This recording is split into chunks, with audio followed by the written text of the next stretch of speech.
Hey, what is up, everybody? This is your boy AJTRIP, and welcome to the rap reaction of the WWE King and Queen of the Ring 2024. Uh, a wonderful night. At least in Jeddah, it was a wonderful night. It was a wonderful afternoon of wrestling here in the States. And for those of you guys watching in Canada and Mexico, if you are, welcome. Anyway, but yeah, it's just a fantastic 3 hours of wrestling for us. Just wonderful. We're gonna go ahead and check it out. Let me get my pad so we can talk about it. Um, King and Queen of the Ring. So, uh, let's see. Um, um, so,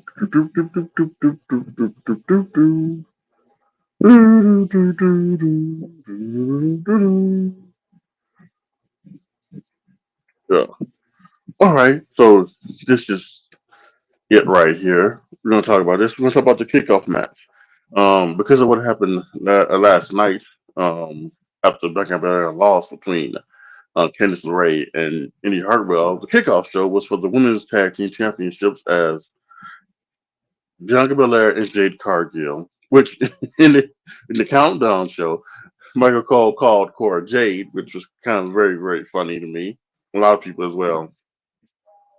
But Jade Cargill and Bianca Belair defending against Indy Hartwell and Candice LeRae. Um, Again, this is what do I always say? If you do the tag match right, it can never go wrong. And you got the shine, you got the heat on Bianca Belair with her knee and everything like that. You got the comeback with Jade Cargill. She makes a comeback, yada yada, and then you got a finish. Um, Perfect one. I love it. 1, 2, 3, the victory. Jade and Bianca retain, and it was just truly good. Indy and Candice looked great in defeat, and we still got reigning WWE Women's Tag Team Champions. So I thought that was a wonderful choice for them.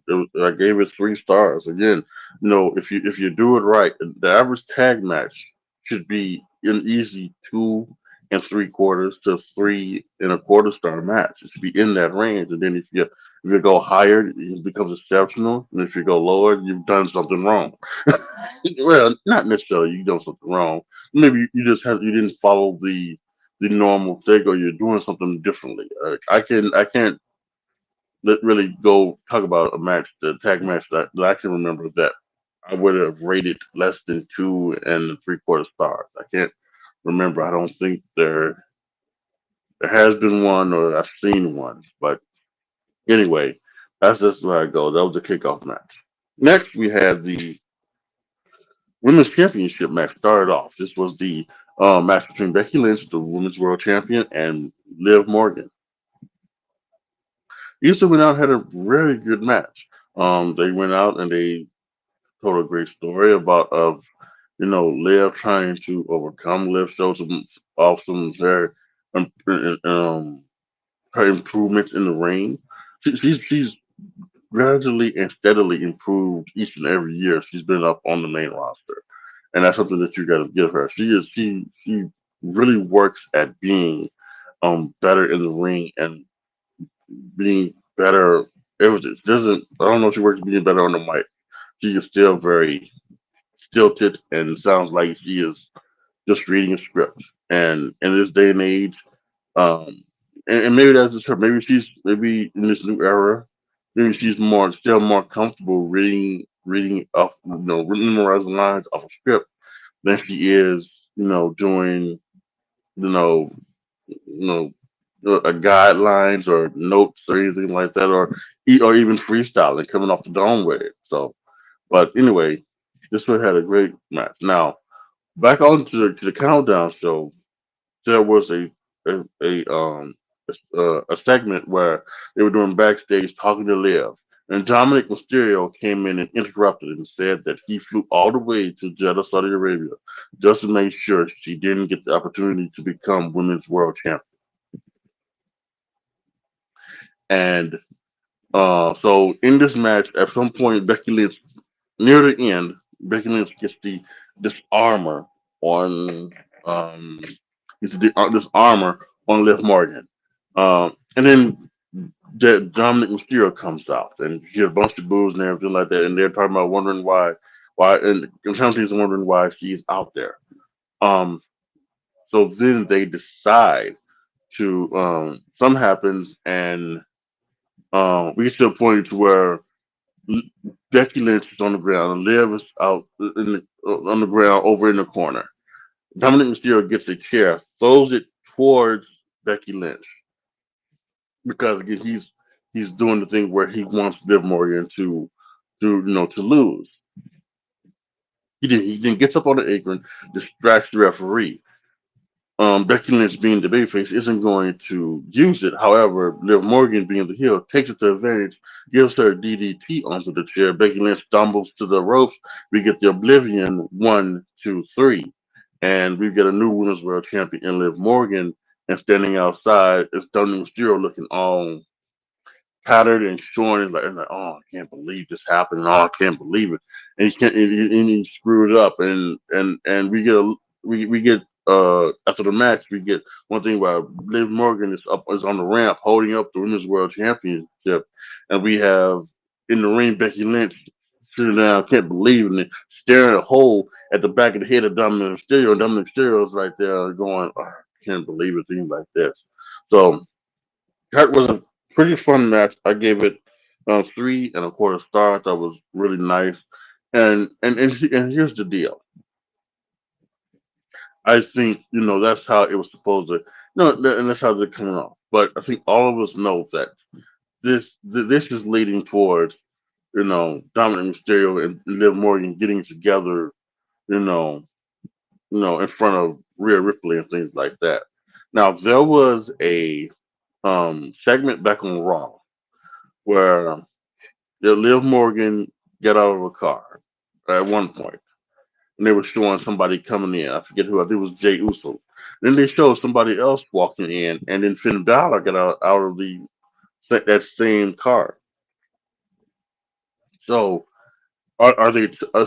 And Liv Morgan continues to say the revenge tour. Liv Morgan's revenge tour isn't over until she takes everything from Rhea Ripley. And I think most of us thought take Dominic Mysterio and take the championship. But maybe the take everything includes the Judgment Day. She now becomes the leader of the Judgment Day. So maybe that happens, maybe that doesn't. We'll have to wait and see. But Liv Morgan is your Women's World Champion, and also later on in the show, we saw Becky Lynch just eviscerating Dominic Mysterio, and then Brian Saxton try to catch up with Becky Lynch. She mentioned that she has a rematch clause. She's gonna take it Monday night. Now we talked about on my prediction show that Becky Lynch has her contract is up, coming like in 10 days, and next week or 10 days or so. So what's going to happen with this? Well, obviously I don't think she's going to win. So I think one or two things are going to happen here, and actually both things could happen here. Actually, um, I think one, we're going to get an injury angle that puts Becky Lynch, down, and which that could be the way that they write her off of television while um they negotiate her contract, or if she has signed a new contract, um it could be the way to still for her to get her vacation that she was sort of promised after WrestleMania that she had to come back from because of so either way that could happen. That could be one. Two, we can see what we see actually show that what happened today wasn't an accident. It was actually on purpose. And then Dom and Liv can get together, be together, and they'll finally show that while Dom screws Becky Lynch again. And then that can be, and then that happens. Or the third one is that both of those could happen. Because just because one goes down doesn't mean the other one can't happen either. So I think that's what's going to happen on Monday Night Raw when it comes to that. So we'll be interested to see what happens during that. Um, Next match was the IC Championship match, triple threat between Chad Gable, Bronson Reed, and your champion Sami Zayn. Very great action in here, and I gotta tell you, one of the things that you have seen from the Triple H era is that when they do these triple threat matches, um, so there was always a kind of a way to do it when Vince was doing them.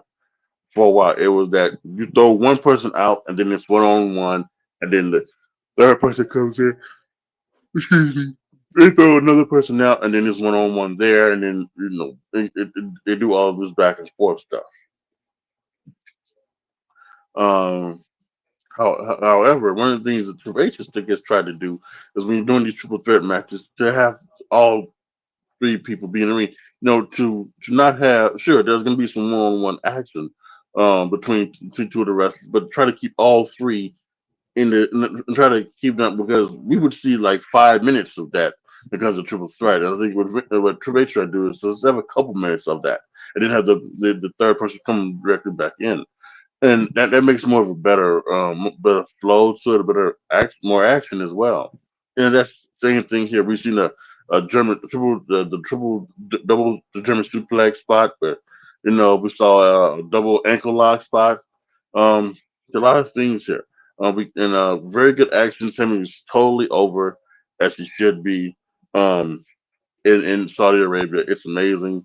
Um, it's heartwarming to see because he was banned for so long, and now not only for him to be unbanned but for the people to embrace him like they have. It's just amazing, and um, I know people are really they have mixed feelings about this because of Saudi Arabia and all the stuff that they've done and stuff that they've been accused of doing and things like that. Um, but when you see stuff like that, you see some of the stuff they were showing that they have a women in sports panel for the women of um for the women of Saudi Arabia. So they even did that, so that was incredible. But it is really good to see. But we get to the finish, goes to the finish. They Otis clothesline Bronson Reed, and this is no disqualification, obviously. So there's no need to distract the referee. Uh, Chad Gable throws Sami Zayn out there, and Otis just can't do it.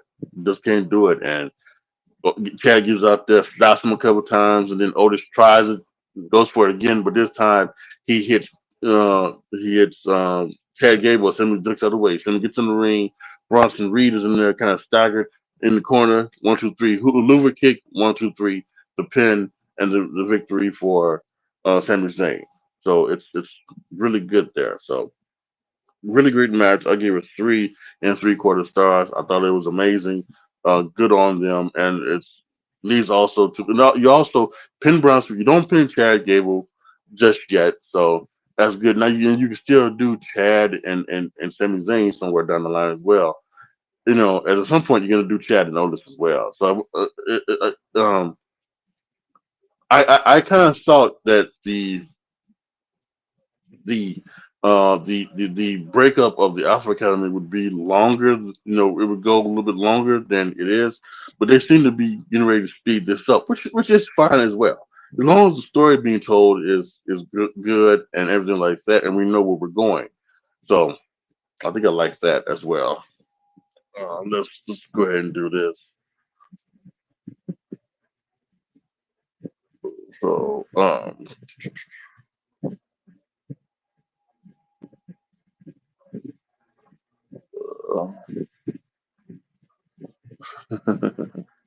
so that's why I got the double on myself.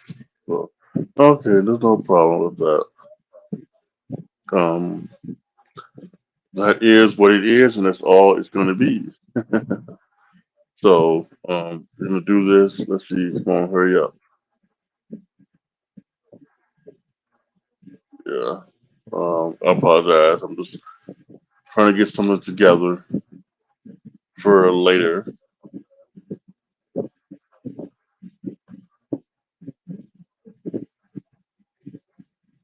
All right. So I got that for later.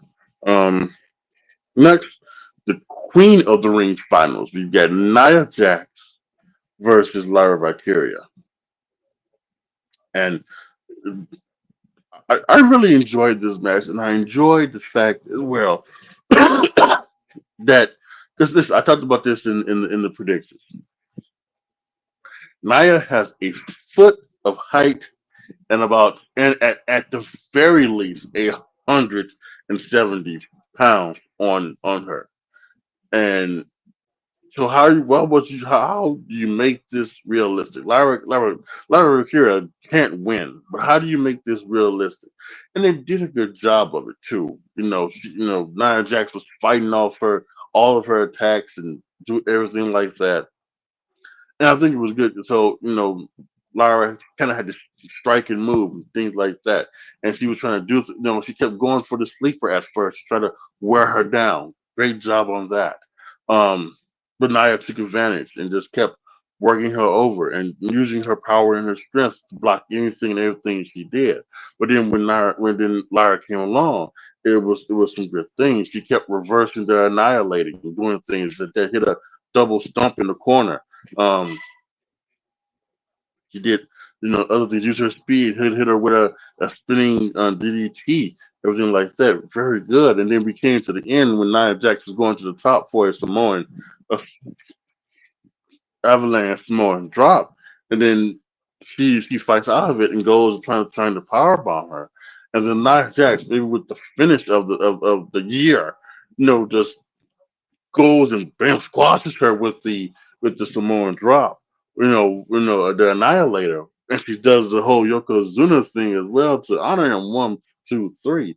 It's over and it's done and it's amazing. It's absolutely amazing. And Queen Naya, and that's what it was. Just a really fun match with a fantastic finish. 3 stars, without question. This was great. And Nia deserves this because ever since Nia has come back, she's been a changed woman. You know, we all said that Nia's best match was the match she had with Ronda Rousey at the King of the Ring at the not King, the Money in the Bank pay per view in 2019, right? 2019, 2018, 2018. Yeah, at 2018. Um, just, she didn't go 2019. Um, so we all those was good and fun, and you had that amazing uh, um theory going on with them. But boy, I mean that finish was just awesome. So loved it. She deserved it. Did a promo afterwards talking about it. Now she's going to face the women's champion, whoever that may be at SummerSlam. Probably be Bailey. It should be Bailey. And I think that's going to be a very good match. So good on them for that. The next match was the King of the Ring finals between Gunther and Randy Orton. And it just once again the Saudi crowd taking its theme from France. Which by the way, during that Sami Zayn during the title match, they brought out the Fireflies for Sami Zayn. Everybody did the phone using so that's very interesting. No Jay Uso on this show, obviously, but anyway, King of the Ring finals match between Orton and Gunther, and this match was spectacular, and it was what it was this old school. It's a methodical match, and but it was awesome, man. Some people would say methodical equals boring, but no, this was fun because you got two guys who are two pros. One, people could tell it tends to be for the greatest of all time. One, is people say is the greatest right now, and it's just truly amazing what these guys have done and what you were doing here. The chops, well, Andy Orton seemingly at first seemingly, get angry and angry as they kept chopping him and things like that. The back and the knee both were focused in on by um by by Gunther. Some really good play there. On got to do they had dropped 3 back suplexes on the table for Gunther. That was amazing. Gunther uh, rolled out of an RKO at first, but were just amazing. Some great selling for both of these guys.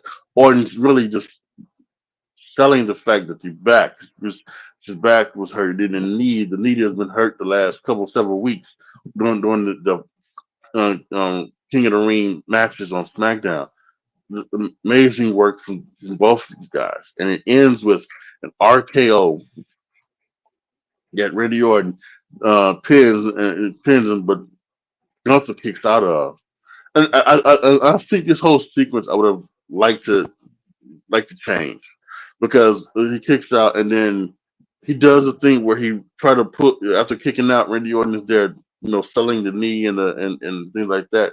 Gunther just kind of just takes him and rolls him over and tries to and gets the victory. However, Randy Orton's shoulder was up. Randy Orton's shoulder was, and it's something that in the old days you would just in the Vince era, we would just say no. We would just say they wouldn't make 1 inch of it, and they didn't make it tonight. They didn't do that tonight. I think because they kind of wanted the Gunther thing to. Although I would have loved it, they did it tonight. But they wanted to give Gunther the ceremony and things like that. But I am certain they're gonna go back. They're gonna see what happened. They're gonna go back and they're gonna do something where Gunther takes on Randy Orton again. Maybe in 3 weeks, June 15th, we've got Clash at the Castle. I wouldn't. I wouldn't. I would not be shocked as if we have Gunther versus Randy Orton again. You know, in another match to determine who is the true king. If Gunther wins, he continues his he continues his reign. If Randy Orton wins, then he becomes king. It's just like that. Just like how they did with Baron Corbin and Shinsuke Nakamura. Baron Corbin, was the king, and then he lost the crown to Nakamura, who became king. They can do just exactly that. I expect them to do that. If they don't do that, I am going to be very upset because it's you could run a Mack truck through the daylight that was under his shoulder, and you know that's that's not on Randy Orton or Gunther. That's on the referee. Because referee should have been looking, but the referee just kind of depended because he knew that was the finish. He knew that was the finish, but he should have seen that and stopped it. These two are pros. They could have came back easily. But is Gunther just picks anyone up and power bombs them 1, 2, 3. It's easily could have done another finish, but that's on the ref. But the match was fantastic. Fire 4.25 stars. Just truly amazing. King goes. He does a promo afterwards as well. Says talks about him and now he's the king and yada yada yada. So some good stuff. And then we have the undisputed WWE Championship match between Cody Rhodes and Logan Paul. And listen, Logan Paul continues to prove that he is just he has this in his blood. He's just a natural at this somehow for some reason, and it's amazing. You know, like again, I think I may have talked about this before. Maybe like the first couple times you see Logan Paul, okay, he's been coached very well. He didn't coach very well, but it was the match against Roman Reigns where he said, no, no, he's not been coached very well. He can fucking do this, and he can do this as good as anybody on the roster.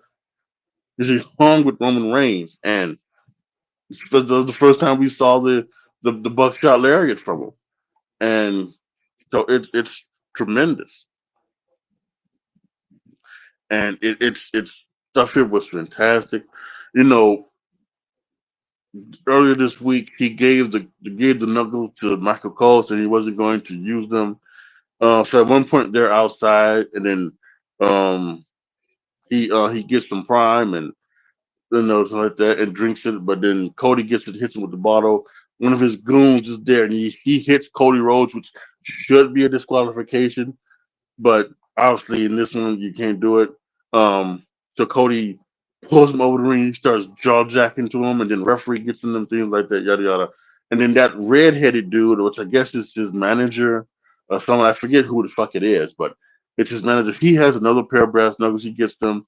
So then when Cody takes his attention away from the other stooge and goes to jump at um um Logan, Logan hits him with the brass knuckles in the ribs, and that's what Logan was working. He was working on the ribs all match. Um, then at some point he starts. He's getting in it with Michael Cole, and Michael Cole calls him a loser. And so Logan Paul says, "What do you call me?" And Luke, and he goes around, and Corey Graves like has to hold him back. And so this is like, well, what is this? What is this happening? So this is something that they see.